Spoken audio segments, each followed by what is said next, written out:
All right, everybody. Welcome. Thank you for coming. My name is Brad Gerstmann. I'm the spokesperson for the NYETA, New York Equal Transportation Access. And we're here because there's a big issue that's facing the city, and we're joined, luckily, by some very, very committed elected officials and disability advocates. So thank you, everybody, for coming and joining, because we have a situation where MTA, who's in charge of Accessoride, is looking to reform the program. That's what they want to do. They know there's a problem. Okay, well, the problem that we all know has existed for a very, very long time. The service is absolutely awful, and the cost to the city is very large. So at the end of the day, MTA comes up with this ingenious idea that they're going to invite a transportation organization named Uber to be the solution for all of our problems, to lower the cost and improve service. So why is this so outrageous to all of us here? Why does this make no sense for the disabled community? Why does it make no sense for New York City? There's a very simple reason why. And the reason is because Uber has been discriminating against those with disabilities ever since they showed up here in New York City and everywhere else in this country and in the world. They're a $60 billion organization that, despite all the wealth that they've accumulated, will not buy and put a single vehicle on the streets that is accessible by those with disabilities.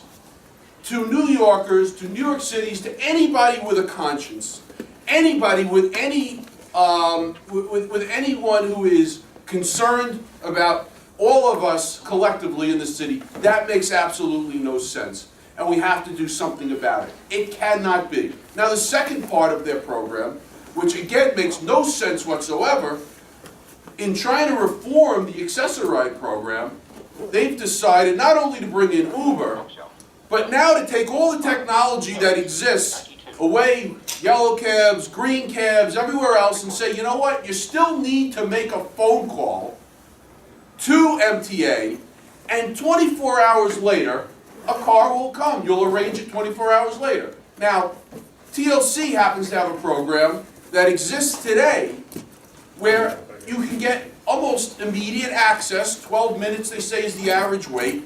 But MTA is insistent on doing it the old way, that people with disabilities need to be treated very different than other individuals in this city. And that cannot be. So two things. Inviting Uber into this, okay, it cannot happen. They discriminate against those with disabilities, and now they want to take state money from MTA and give it to Uber.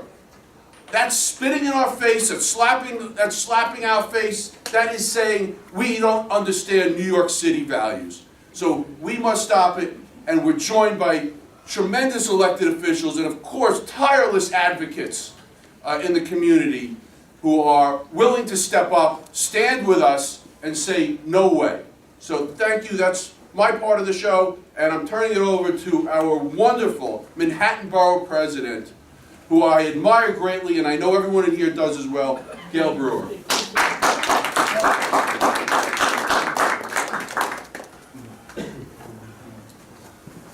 So good morning. Thank you very much, Brad, and I welcome everyone here, particularly my colleagues in government, Assemblymember David Weprin, Assemblymember Dick Gottfried, and Senator Marty Golden. You'll hear from them in a minute. And to be sitting with Joe Rappaport, Jim Weisman, and Edith Prentice, whom I've known for about 100 years. It's very, very special for me to have this opportunity and to welcome you all to the Manhattan Borough President's Office. But I am particularly happy to be with Equal Transportation Access and to host a group of people who really do care about disability rights. And we are here, as Brad indicated, because the MTA is looking into ways to expand and improve the Accessoride program. That's the good news. There's lots of other news. There's no question that Access-a-Ride needs to be overhauled. Just the other day, with some of you, I was at Gracie Mansion for the community board's reception with the mayor, and people were waiting for Access-a-Ride outside for an hour and a half. So I actually had to make the call to get Access-a-Ride to show up. There's no question about this issue. And an audit that Controller Stringer did last year, Access-a-Ride drivers were no-shows 31,500 separate times. Stranding New Yorkers who are dependent, you know this better than I do, on the ride to get to the doctor and to do all the things that are necessary to run one's life. It's unacceptable. It's a far cry from the mandate to provide equal transportation to all New Yorkers with disabilities. So I applaud the MTA for taking a look at the Access-a-Ride program with a fresh eye to improve the service. Here's the problem, and we knew this from Brad a few minutes ago. We've also learned that the MTA is considering expanding Access-a-Ride through partnerships with transportation network companies, and we heard earlier mentioning Uber and Lyft. I don't have a problem with the MTA doing business with any company just because of who they are. But right now, Uber has over 40,000 vehicles roaming our city streets. We see them, and none of them are wheelchair accessible. The potential partnership with the MTA then will take us further down the road of making Access-a-Ride a two-tiered service. One for commuters who are ambulatory and another for those who rely on wheelchairs. I'm not sure why we should expect that running the Access-a-Ride program this way will result in equal service for all New Yorkers living with disabilities. And isn't that the whole point of Access-a-Ride? A more obvious partner for the MTA already exists. By 2020, half of New York City's taxi fleet will be wheelchair accessible. There are deeper issues here. There are real inequities in how we regulate our taxi fleet versus for-hire vehicles. And one of the most obvious is the fact that the city already requires a taxi fleet to put disabled accessible vehicles on the road. If Uber and Lyft and any of the other transportation service providers want to be part of Access-a-Ride, they should put accessible vehicles on the road too. In the meantime, I urge the MTA to work with the providers that already do so. So, I ask that there be collaboration between the MTA and e-hail companies that it be discontinued unless and until they provide accessible vehicles for the community. So I want to thank those like Jim Weisman, like Edith, and like Joe, and like many of you, who have been fighting on this issue since I worked for Ruth Messenger in 1980 with the first buses that became accessible. I remember standing with some of you right across the street at Park Row when we had the first bus. That's how long I've been working on this issue. Congratulations, and I don't know who's going to be the next wonderful person to speak. Is that you? Let's give Jim Weisman, the CEO of United Fabulous. Sports Association.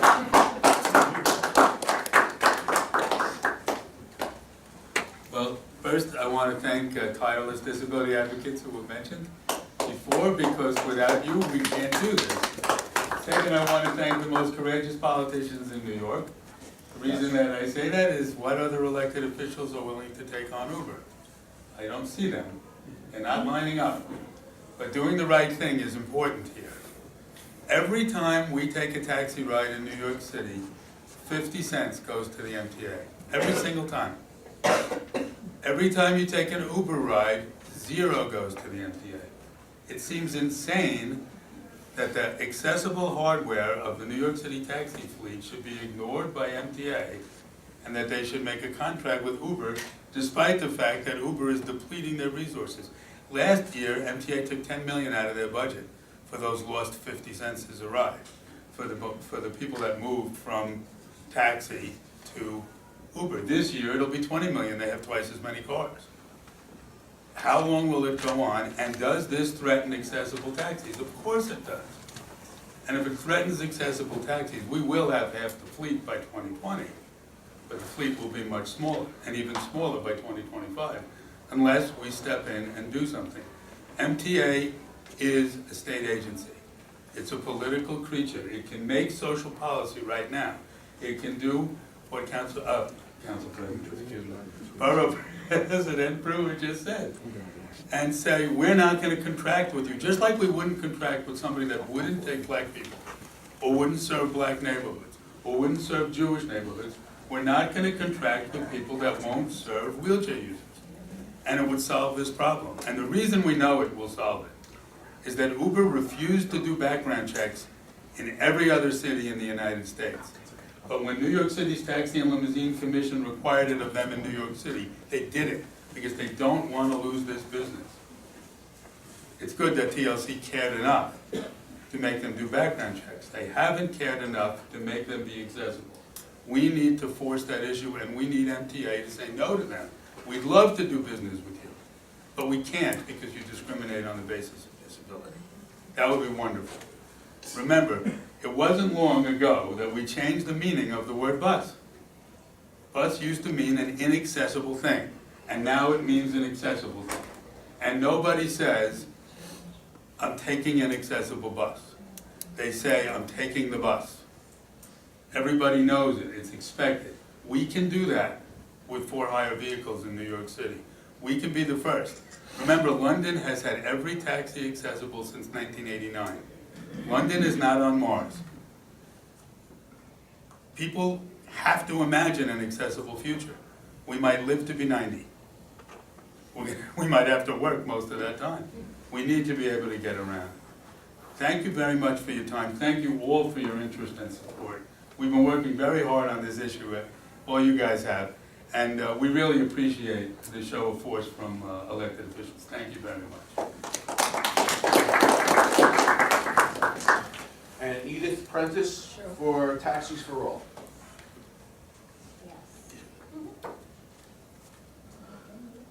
No, you're fine. You're fine, Dick. I won't run you over.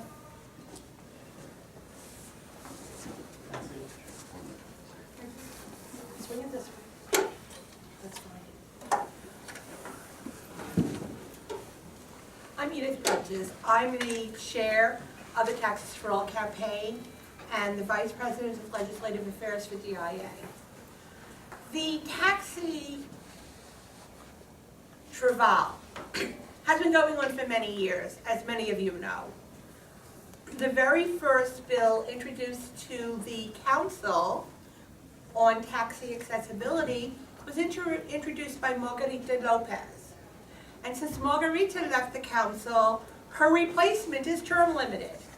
That's how long we've been fighting this. In fact, it was after the Boston Democratic Convention that there was a greater awareness that there are accessible taxis in other places in the country and the world.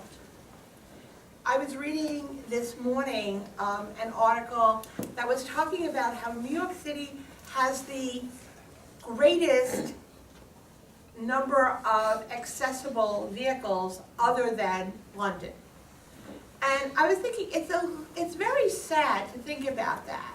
When we have approximately 1,100 wave vehicles, green and yellow, and we have a fleet, if you combine all the colors in the rainbow, that's really pretty big. I mean, 1,000 out of 60, at least 60 plus, 1,000 is not a lot. I think it's very important that we be aware that taxis, for-hire vehicle, liveries, are all part of the continuum of transportation in New York City. In fact, Mayor Bloomberg said that at one point, and he was not a lover of accessible vehicles. So it's important for us to ensure that we have those options. The MTA in various cutbacks has cut back on buses. Remember when you could go downstairs and take a bus to BCID? You could take it right to the front of BCID. B51. Excuse me? The B51 that's no longer The running. B51, okay, and then, so it's really important to know that the access from Manhattan to Brooklyn is problematic. The access between boroughs is problematic. And it's a little insulting to the community that there's such a hoo-ha over the 11. There are still many places that are totally inaccessible. The approximately 200 plus accessible stations don't really help many of us. So it's very important that we push and bring out the fact that we need accessibility. We need accessibility in everyday life. And taxis, liveries, greens are all very important to us. So, and remember, there is a rule that does require a base company have accessible vehicles. It's called the 4-hire vehicle rule. And it's very poorly enforced by the TLC. So I think we need to continue to push the council, the TLC, our electeds for further issues. Unfortunately, the technology companies have been fighting for New York State. We need to help fight back. Thank you.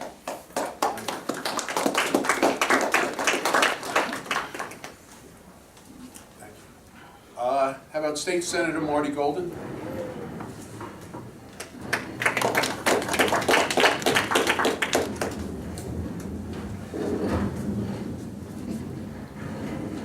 Thank you, Brad, for putting this together today. I want to thank all of my colleagues in government and, of course, all of those here fighting for a transportation system that works for our disabled. And the system that they have presently and the one they're about to engage in a contract does not work for us. It creates a two-tier system. We do not want a two-tiered system for our disabled here in the greatest city, in the greatest nation in the world. It's my understanding that one such company does not have a single vehicle that is wheelchair accessible among its 40,000 fleet. The MTA should make a statement, a clear statement, that they will not conduct business with companies that discriminate against potential customers based on a two-tiered disability system. The MTA works extremely hard to implement transportation services that accommodate all New Yorkers. According to the recent reports, TLC Citywide Dispatch Service for wheelchair accessible taxis has been a tremendous success. Even offering, this is what they said, even offering on-demand services that allows people with disabilities to travel when they are immediately needed to navigate our city. Reports show that those cars are there within 12 minutes. It was also pointed out a little while ago that all the cars here, black cars, liveries, taxis, yellow, green, they pay 50-cent MTA charge. Uber pays no 50-cent MTA charge. There's also a 30-cent disability charge to allow for our taxis to have more available disabled vehicles for our disabled. Guess what? They don't pay that either. It's not a fair working arrangement in this, the greatest city, in the greatest nation in the world. The MTA should continue a comprehensive approach to ensuring that all companies seeking to provide transportation alternatives have a proven track record to service our disabled community. The MTA should further partner with the TLC to expand viable transportation options among provided by the yellow, green taxi services and its accessory clients. If any company wants to do business in New York City, it should serve every New Yorker and should not exclude anyone based on a disability. No two-tiered system in the city of New York. New York is the greatest city in the world because we welcome everyone no matter race, religion, ethnicity, and physical limitations. Consequently, our transportation model should further this acceptance by providing reliable, efficient, safe, and accessible travel options for all New Yorkers. You have my complete support to do that, and many of my colleagues in the Senate will work to help that to come to reality as well. This is wrong, plain and simple, wrong. Thank you. Now, New York State Assemblyman David Weprin, Chair of the Disabilities Committee. Thank you, Brad, and thank you, my colleagues, Assemblyman Gottfried and Senator Golden, and of course, our great Borough President of Manhattan, Gail Brewer.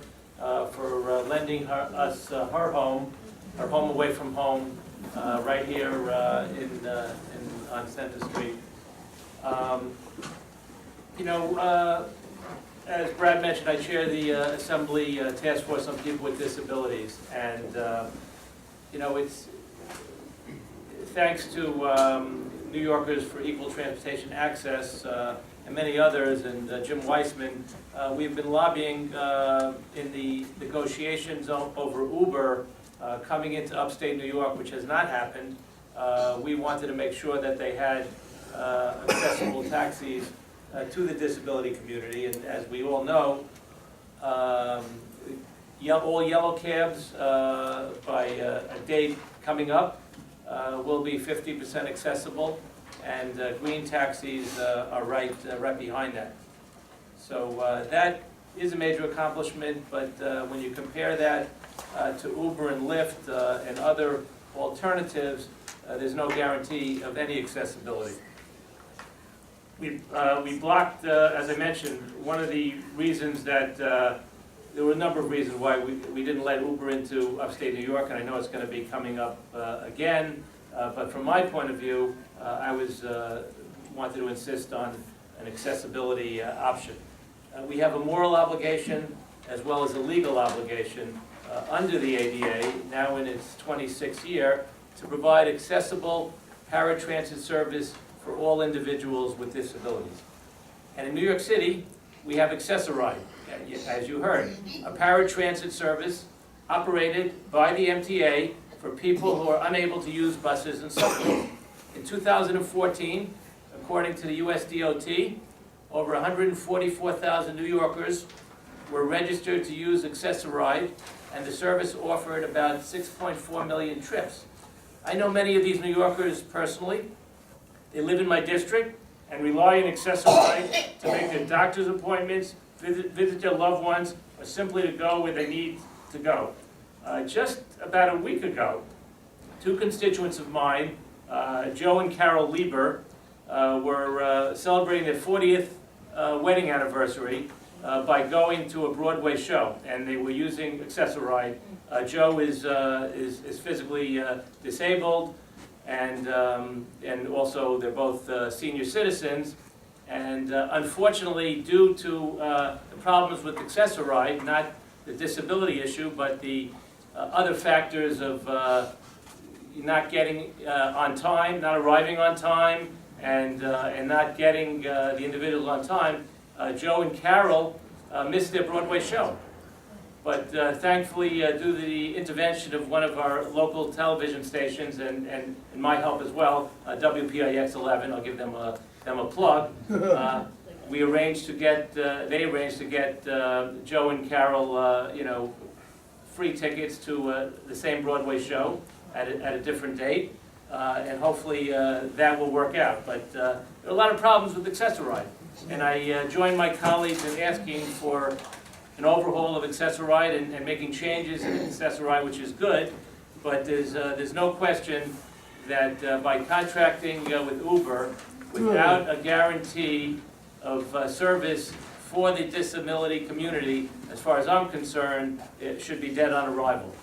So I urge the MTA to work with disability advocates and the taxi industry to devise a transportation network that is accessible to all New Yorkers. Thank you. And Assemblyman Dick Gottfried, please, thank you for joining us, Chair of Health, longtime Chair of Health. Well, thank you, and thank you to Gail for hosting us here. You know, Accessoride certainly needs an overhaul, and the MTA is right to be tackling that issue. And our taxi system certainly needs to be made a lot more accessible than it is, but at least the taxi system is moving in the right direction. Uber is not moving at all on the question of accessibility. I think the core problem with Uber is that they pretend that they're not in the transportation business. They say legally all they are doing is connecting you up with these thousands of independent drivers. Don't blame them for what happens after you call the car. As long as that's their position, that we're just, like a dating service, you can't hold them accountable for anything.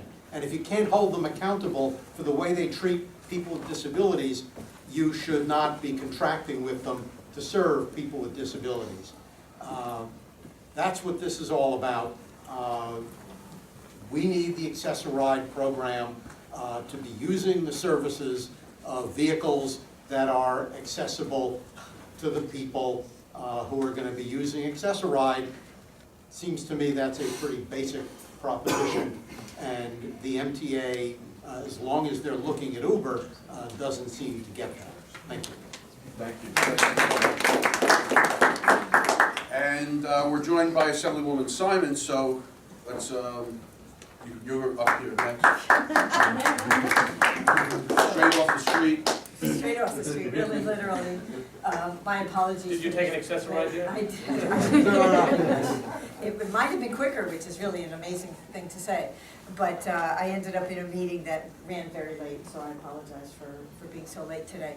I don't know what they said, but I'm sure I agree with it. And that is that we need to make sure in this city and this state that we are not using government agencies to give license to discrimination. It's as simple as that. That's what's happening in this case.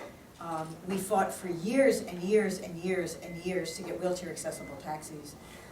We finally got that done. We finally got those regulations. We finally got state approval to issue additional medallions so that people could buy and wheelchair accessible taxis so that people with disabilities would have more options for travel. And unfortunately, the Uber and other e-hail services have really cut into that, so that now we can't even get enough taxis on the streets that are wheelchair accessible. So not only is Uber not accessible, but it's really having a negative effect on the accessible market for transportation. And that's really critical. It's really critical that the MTA is even considering doing this. Access-a-Ride, as many of you know I see a number of people here probably have used Access-a-Ride. It's not the greatest program on earth, right? We need a lot of improvements to Access-a-Ride. This is not an improvement to Access-a-Ride. This is not the kind of improvement we need. What we need is if e-hail services want to get involved in this, make themselves accessible, and we'll work with you. But until they do that, we are going to oppose this. Thank you. Thank you. Right off the street, that was wonderful. So, and now we have an advocate, Placida Robinson, Independent Medallion Owners and Drivers Association, otherwise known as EMOTA. Placida. Hi, good afternoon, everyone.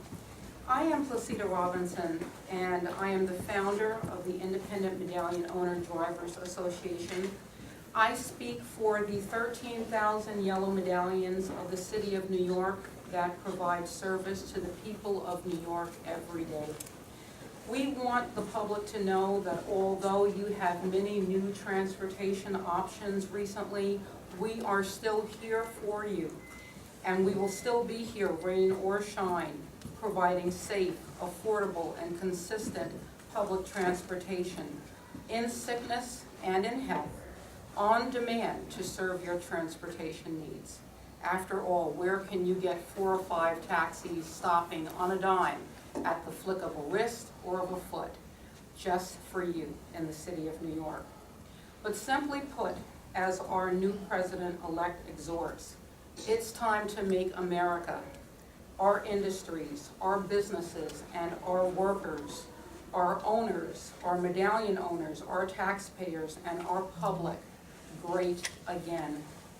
But seemingly, that would not include rewarding with our government a lucrative multi-million-dollar tax-free, non-compete, non-bid state contract to a foreign multinational company called Uber, which already doesn't even pay MTA or the city billions in state and municipal accessibility dispatch, transit subsidy, and roadway taxes, not to mention the environmental cost it expenses our city every day in atmosphere and congestion with over 44,000 cars in just the 4 years it has been in existence on our streets to date. To coin a phrase from Donald Trump, is that a good deal to you? I call on my fellow colleagues and I call on you, the city public, to join me and my fellow colleagues in the industry, Ron Sherman of CMT, the MTBOT, Dave Pollack of the Committee for Taxi Safety, Ethan Gerber of the Greater New York Taxi Association, and you New Yorkers and disability advocates to join our organization of over 6,000 independent medallion owners to stop the state and to stop the MTA from awarding public fares to private companies that should be awarded to us. We are here today to join with New Yorkers for accessible, equal transportation accessibility to refute the MTA's decision to give the accessoride contract for accessibility transit fares to Uber instead of to us medallion owners who are already licensed and now indebted to provide this service because it will devastate the very industry and users it is designed to help. We have over 8,000 wheelchair accessible taxi medallion owners who are already now licensed to provide wheelchair accessibility service, and we are already now mandated and trained to provide this service. And we are already tied to an existing dispatch system to answer calls, and we already do so in less than 12 minutes. If the city needs more accessible public transportation, they should simply sell the existing 2,000 medallions that they already have provided at auction, or simply create more taxi medallions for sale. The disabled riders deserve consistent public transportation with direct regulated oversight and not try to privatize accessibility. To date, not one of the 42,424 Uber cars can accommodate even one single wheelchair, according to the TLC. This while more than 1,000 accessible yellows cruise the street, all while Uber and its other imitators like Via and Lyft have achieved a huge market share by avoiding most of the regulations that apply to all yellow taxis in green. In 2012, the city mandated that 50% of all yellow taxis would be accessible by 2020, and that green taxis would be 20% accessible as well. Well, what about Uber?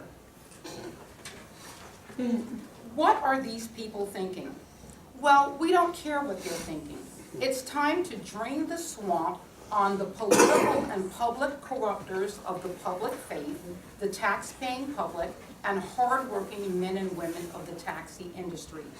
In New York, we call this chutzpah, discriminating against a vulnerable community and then turning around and being rewarded with a government contract to service the very people it is discriminating against because it doesn't fit into their government model.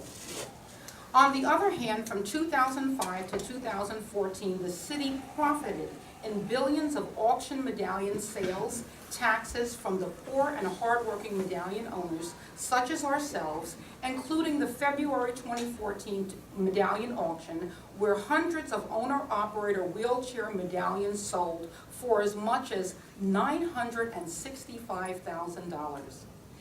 Our owner-operators not only must drive the wheelchair-accessible medallions themselves, but are now limited to new taxi regulations capping our incomes to 10 hours a day. Then the state privatizes our desperately needed business to Uber, while on the other hand, the state seizes the banks who in turn foreclose on us owners who can't repay these medallion loans for lack of business income. That's right. The city represented and sold a market for these wheelchair accessibility licenses to serve the public, for which we contracted loans for great cost, then gave the market to private competition like Uber, leaving individual New Yorkers and credit unions destroyed in massive loan debt, credit failure, legal judgment, bankruptcy, home foreclosure, eviction, and personally humiliated and worse off than if we ever purchased a taxi medallion or attempted public service or did business with the city of New York. So in turn, a more telling story of Uber, which is the subject of today's press conference, is not only personal devastation in attempting to provide wheelchair accessibility, but even Uber's discrimination of wheelchair accessible New Yorkers. So here's the bottom line. No free riding company like Uber should be allowed to benefit at the expense of other businesses like us or the wheelchair disabled and pay into the system in order to fund both mass transit and accessible vehicles. Unless and until these companies are providing the same percentage of accessible vehicles that taxis, yellow and green, are mandated to provide, they should not be rewarded for their disregard of us all. Thank you very much. Last but not least, our dear friend Joe Rappaport, and I will butcher the name of the organization, but it is incredibly important, is Brooklyn Center for Independence of the Disabled. PCID, yep. Got it right? Right. Good. Thank you very much. It's great to see so many folks from DCID and other advocates for the Taxis for All campaign in Sydney, which is the Manhattan group, and other groups today, and elected officials, and other advocates. Jim Weisman talked about this a bit, and other people do, but it bears repeating. It should be pretty basic.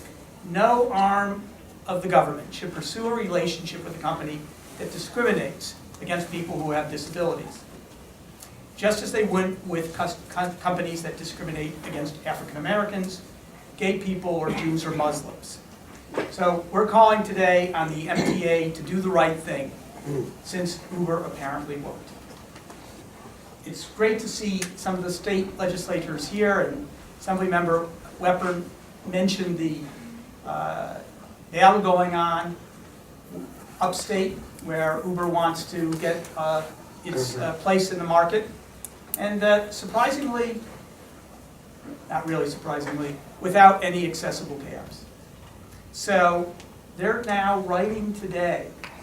Uber is writing regular folks. My brother got an email saying that people should call the legislature because the fact that there isn't Uber upstate is embarrassing and prehistoric.